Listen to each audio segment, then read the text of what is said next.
All right, so I don't know about you guys, but there's a few people who I come back to every now and then. I read what they wrote, I listen to what they said, just for inspiration. And one of these guys is Brett Victor. Doesn't really matter if you don't know who that is, but I had the idea for this talk while I was, listening to another one of his speeches, and there's a specific segment that I want to share with you now. So let's just do it. Good working.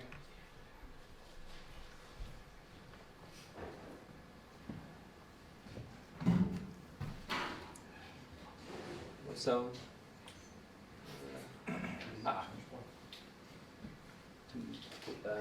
that's okay. Doesn't matter.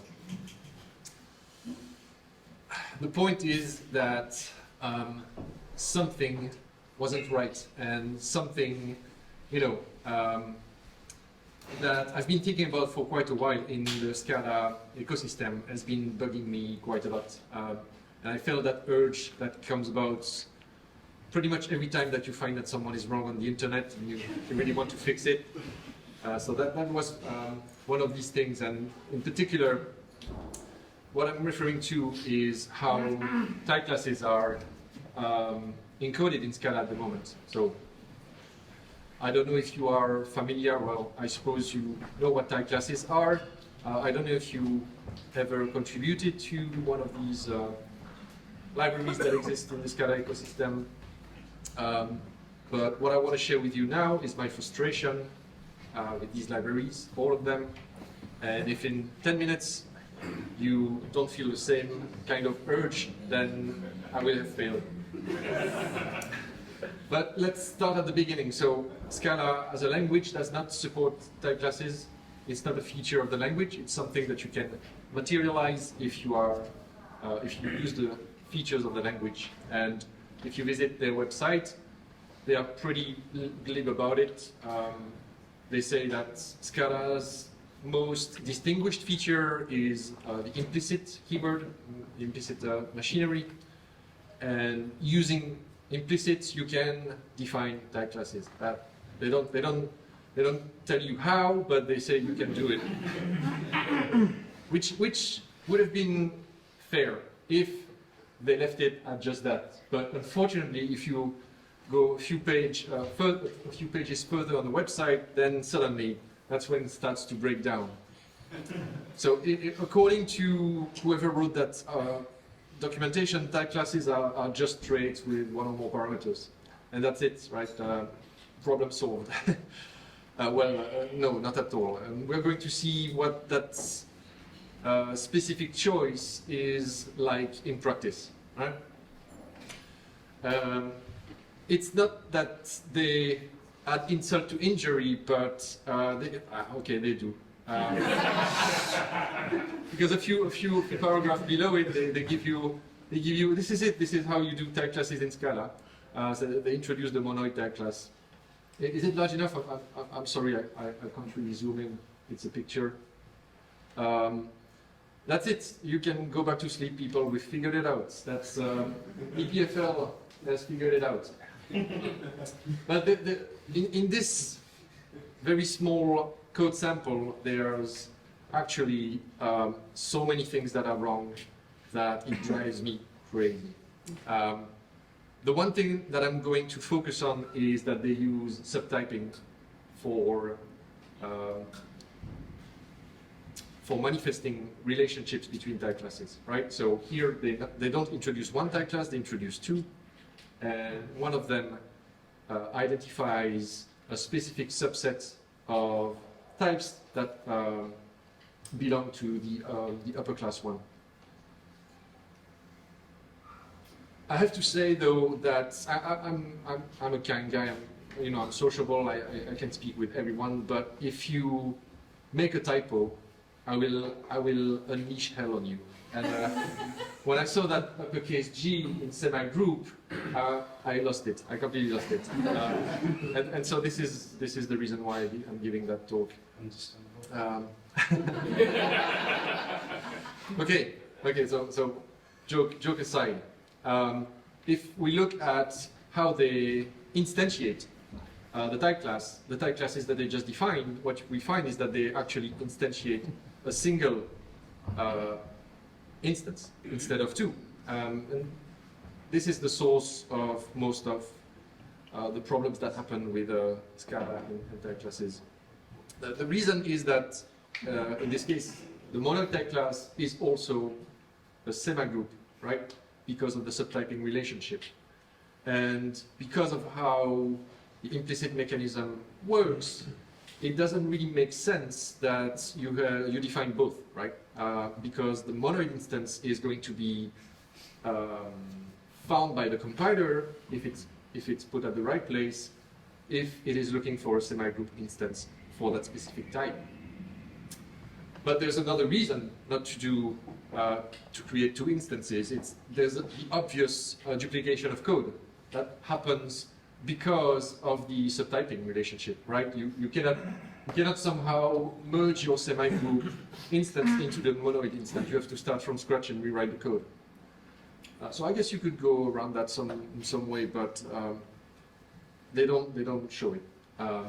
And you can in fact look at existing libraries, and by existing libraries I mean all of them, the ones that I know about. So Algebra, Scala-Z, Cats, Zio Prelude, they all fall into that trap. And this is the kind of code that they end up having to write. So essentially these instances become huge objects full of code that are extremely hard to read, extremely hard to refactor. They are impervious to refactoring. And I don't know about you, but well, actually, I would challenge you to be someone who reviews a PR where there is code like that. And I will never trust you if you tell me that you're not going to flag that as a major code smell, because that is not functional Scala. That is, I don't know what that is. I don't want to be insulting to Java developers. That is, to me, object-oriented code, the epitome of object-oriented code, right? And it's a very small example. There are like hundreds of them of those in these libraries. And the problem is that the people who wrote this code, they are brilliant developers. They are really really good engineers. It's not their fault. It's the language that coaxed them into writing that code, numbed their engineering flair, and slowly but surely they ended up writing that crap. And there is no way out.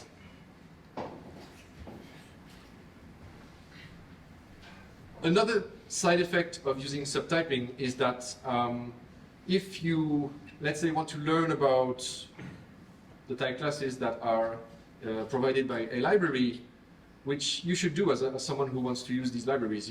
Learning is part of the process, right? You look at the code, and you find yourself, looking at one type class and going through the instances, and suddenly there is this instance that relates to another type class that you have never heard of.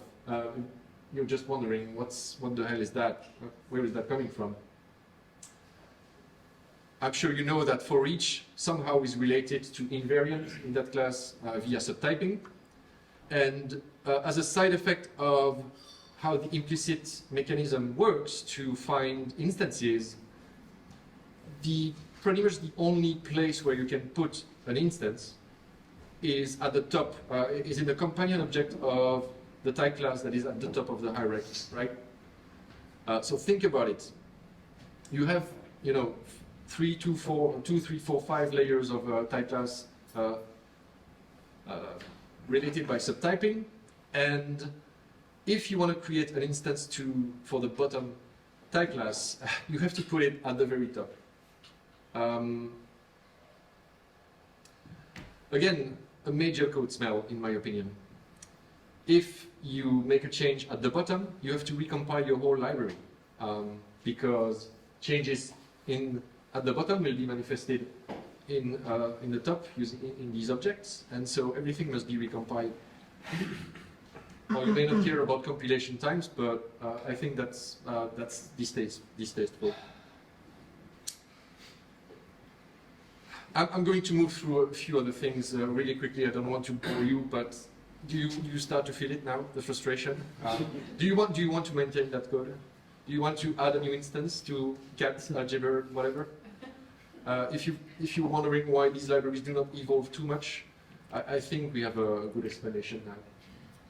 Another anti-pattern in type classes is that of that is forced upon you by subtyping, is that of implementing methods from upper type classes by means of operators defining subclasses. Right? So this is something that can be done in theory. There are a few type classes where you can do that.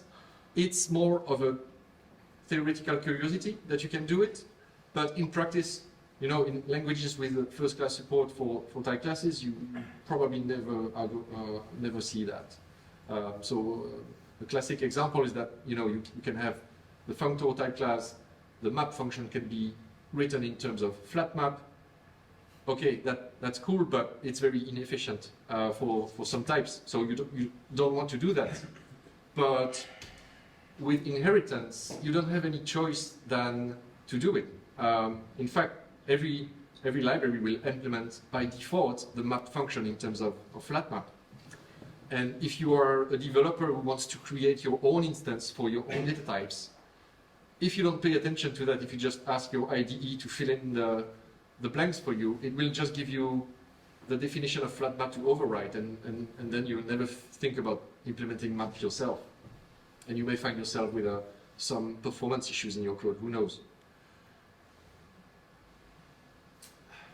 Another thing that is quite annoying is when you have these type classes that are related by each other, where you start adding instances for type constructors. So type constructors where the type parameters themselves have constraints on the type class that they can ascribe to. And here is a very simple example. And either data type, for example, has equality if both its arguments have equality. That's just like in the previous talk, you saw the example of arbitrary with pairs. You can do that for either equality. And similarly, if both data types have ordering, either automatically gets ordering as well. Now, you cannot do that. You cannot write that. You will not see that in cat's zero prelude or Scala Z. That's how you would think of writing this code, right? You would put each either instance into the companion object of the type class, but you cannot do that again because of how the implicit mechanism of finding instances work. And instead, what the engineers of these libraries have come up with is a contraption or a whole scaffolding of traits that inherit from each other, and you have to put the right instance at the right place so that the implicit mechanism, the compiler, is going to go through them in order. So you have to know how the compiler works. Now, think about when we all disappear and you know, aliens find some Scala code. I'm pretty sure that's the only language where they will be able to reverse engineer the compiler instead of what the program is doing.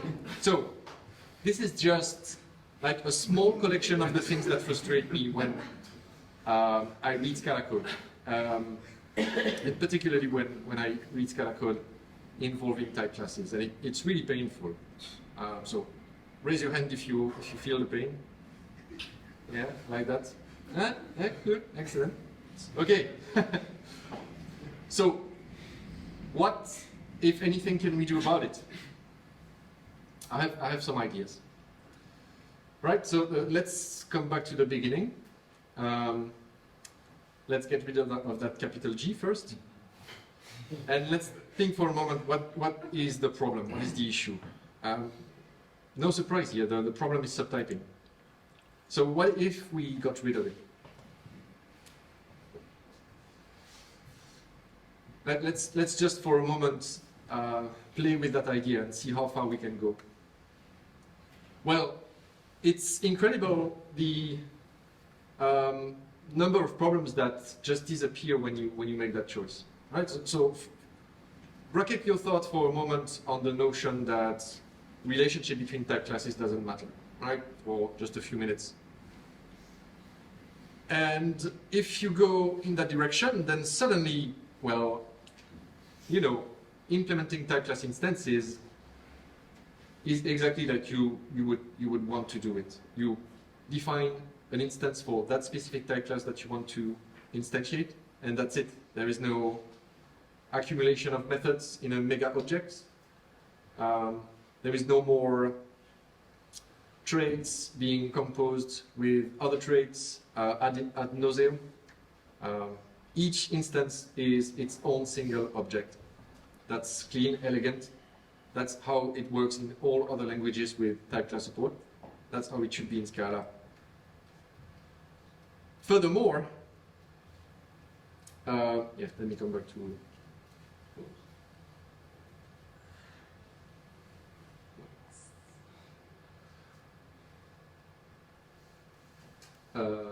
Yeah, no, let me continue. Next is, okay, we know that we have solved a huge problem, and I'm going to make the claim that this is the foundation that we don't want to lose, right? So if you want to be a happy developer, you're a clever engineer, and you want to write type classes for a living, that's the kind of code that you want to write. So that's the kind of code that you want to target. So your brains should be shifted in the direction of how can I reach that and without losing any feature that I currently enjoy with the existing encoding. Okay, so the one thing that we lost is that relationship between type classes, right? Okay. What if I told you that Scala had a feature for denotationally expressing dependencies between things, right? Perhaps you can think about something, I don't know, but to me it came as like an obvious conclusion. There's only one mechanism that is not object-oriented, that is functional, that has been dubbed as the Scala's most distinguished feature by the creators of the language, and yet they don't seem to understand how it works. So let's give it a try. Let's see if using the implicit machinery we can denotationally relate type classes with each other. That is, to me, the perfect encoding for Scala. It cannot be cleaner than that.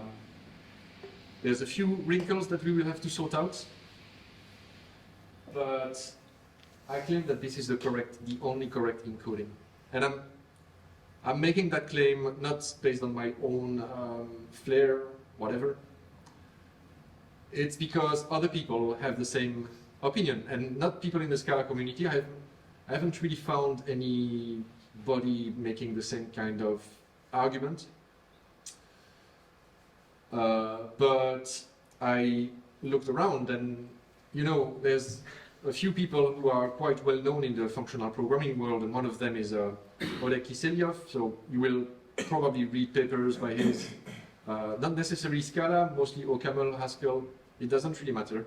In fact, that's pretty much the best thing that could have happened, because I came across this article where he explains Haskell, the type classes mechanism, translating Haskell code into OCaml, a language that does not support type classes, which is exactly what Scala is. So I thought, okay, perhaps there is something there that I can reuse. And lo and behold, there is this example that he introduces from very simple Haskell code, where you have this,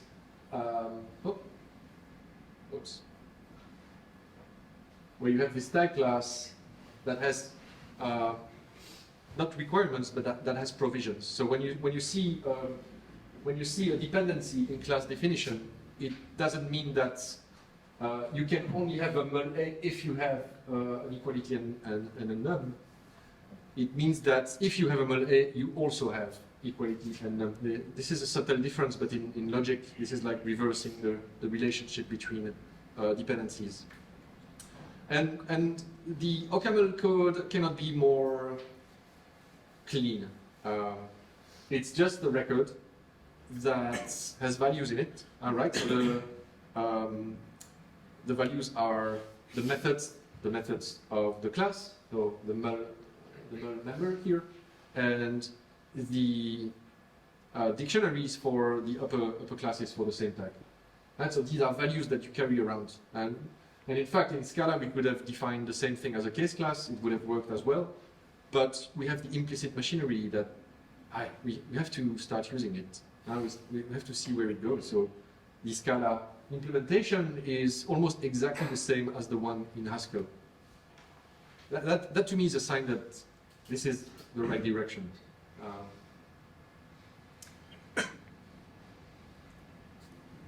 And yeah, so coming back to the problem of, you know, that default implementation of flat map, etc. Let's briefly cover that and be done with it. Again, this is not something that I would recommend you ever do, but knowing that you can do it in Scala as well, it's nice. So here I just give you back the example that I used at the beginning, where we have the covariant type class, which gives you the map method, and the for each is something that you can use to implement the map method in Zero Prelude. And indeed, you will find, if you go to Zero Prelude, you will find that there is this default implementation using for each. I don't want to do that, but imagine that I do. What I could do is just mark my implicit dependency as lazy, right? So this is a new feature in Scala 3 that allows you to effectively tie the knots if you have a mutual relationship between instances. Just knowing that the type system can find it is enough.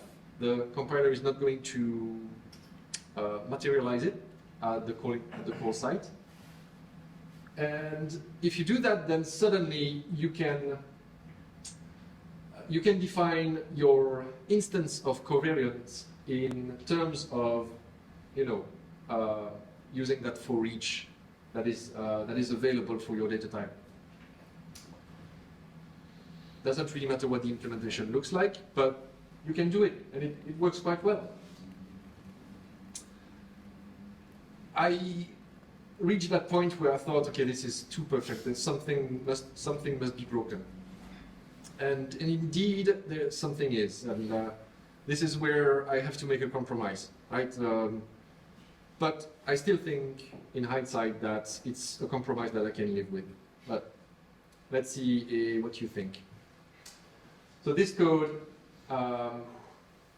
using my encoding, is not going to compile. We need to understand why. So first, let's set the scene.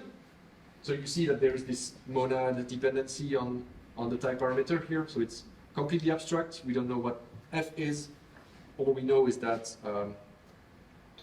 it has been installed as a monad. We require that in the signature. And just to introduce the type classes, using my encoding, at the top of the hierarchy, we have that functor. So it doesn't matter if you're not familiar. Just looking at how these type classes relate to each other, you can see that there are 3 type classes, and monad is at the bottom. There is this middle applicative. Map is defined in the functor type class. Flat map is defined in the monad type class. Now, we're using a for comprehension. You know that for comprehension is just syntactic sugar, and it translates to flat map and map, right? Obviously, these are functions defined in the type class. They are not grafted on my data type. So when the Scala compiler desugars the for comprehension, it cannot find the flat map and the map on my object of type f of a, right? So let's add, using Scala 3 syntax, let's add extension methods in the type class. So I have to say this is the first compromise that I'm making. I abhor extension methods with passion, and I don't think they ever are a good idea, especially for type classes. So there is the style that is used, that is prevalent in most libraries, is to essentially you have these huge traits with many methods that represent type classes, and then you have these implicit classes that effectively copy all those combinators into as extension methods to the object targeted by that type. I don't like that. I very much prefer the style that you can see in languages like Unison, languages like Flix, which I believe are way more cleaner, way easier to discover if you want to learn your way through what type classes the library provides. They are way easier to document and to deal with. So what I do in my encoding is I put all my functions into the companion object, and these functions will forward to the type class, or they won't. They will just implement additional logic on top of these methods. But here, I have to add this extension method to the type class itself. I have no other choice because the compiler cannot find it otherwise. But this is still not working. In fact, what is happening here is that, so first let me rewrite it using my own style. So as I said, I put all my methods into the respective companion object of the type class that I'm using. And here the pure method is defining applicative, not the monad. And the compiler cannot find it. This is weird because I have a monad instance there. And inside it, you remember there is this implicit applicative that I have defined. So it's available, but the compiler cannot find it. This is a limitation of the Scala implicit mechanism, and this is why Scala does not support type classes, because the implicit machinery works quite well in one direction, where you need to impose restrictions or requirements on derived instances, but you cannot go into the opposite direction. That's what I call a transitive dependency. So imagine that you have an implicit evidence, here in this case monad. The compiler will not go into that monad to find other implicit instances. And that is the missing link that makes this code not compile. So we have to help the compiler, unfortunately. The only way to do that is to import whatever is in that monad object. So in Scala 3 now you can import the givens, but that will only import the implicit values that are defined in that object. And weirdly, it still doesn't compile. Yeah, because we come across yet another reason why Scala has to be way more complicated than other languages. That when you define members in a trait or class, you know that in Scala 3 you can have members in traits. They are private by default, which means that the compiler will not find them, even if you ask it to. So we have to make another compromise. Here is what I do. My implicit evidence that that monad is related to applicative. Now I need to give it a name, and I need to turn it into a val, which makes it public. Now when I do that, suddenly the compiler finds the instance, but it doesn't find the functor instance. Same problem. Rinse and repeat. But what I could do here, I have two options. I can either ask the user to add another import statement, or I can do the work in the type class itself. I choose the latter because that's already quite a lot to ask of the user to add this import statement, in my opinion. So the only thing you can do is effectively roll up all your implicit evidences as members of your type class, right? So if you have a hierarchy, the more you go down in the hierarchy, the more at the bottom you have to collect these implicit evidences. But if you do that, then suddenly it compiles. And I have to say that even despite this compromise, if you measure the amount of boilerplate that you have to write to deal with that encoding compared to the ones that are available in the wild, it's still, you know, targeted to a very small area of your code. So it's not that big of a deal. The rest, it works perfectly. So putting your instances in companion objects where they belong. And I have to say that for the first time, when I wrote that code, I had like a blast. I was like really proud. It's very rare that I get to write Scala and I feel like a god, you know, just rocking the music. Anyway, that's it. That's all I have. Question to you. What do you think is best? Existing encoding, new encoding? My name is Regis. I work at a company called Pirum. We are hiring. We do cool stuff with lots of money. And just come talk to me if you're interested. And if you have any question, I'm happy to answer. Thank you.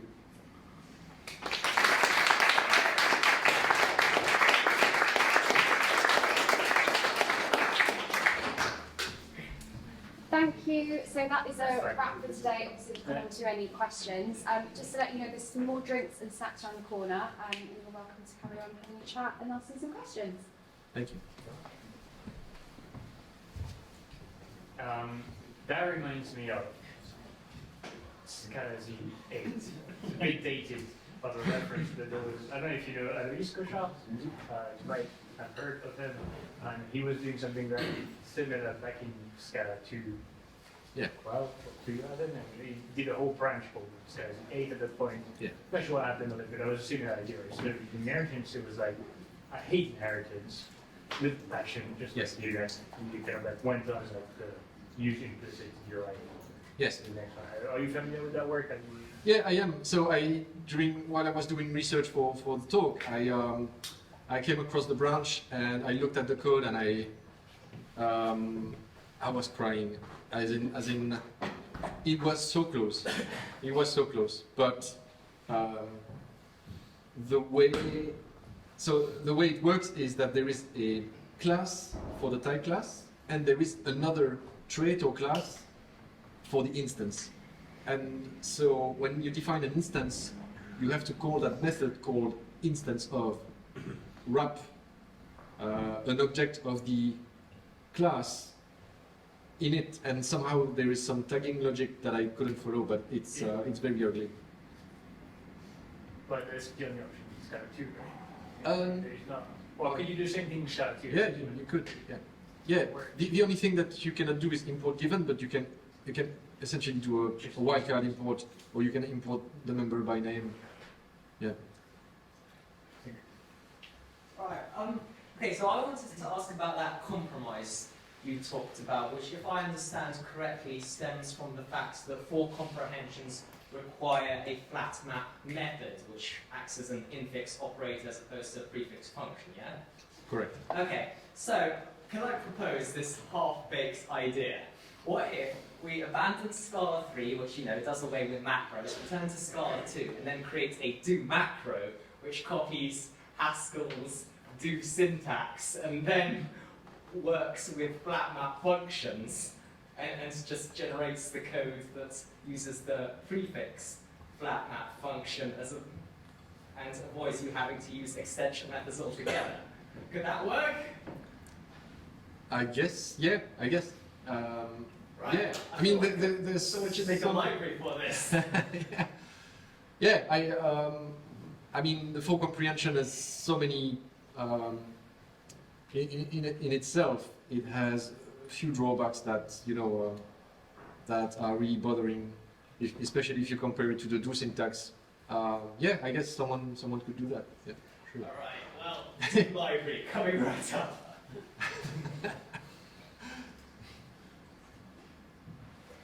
All right. Thank you very much.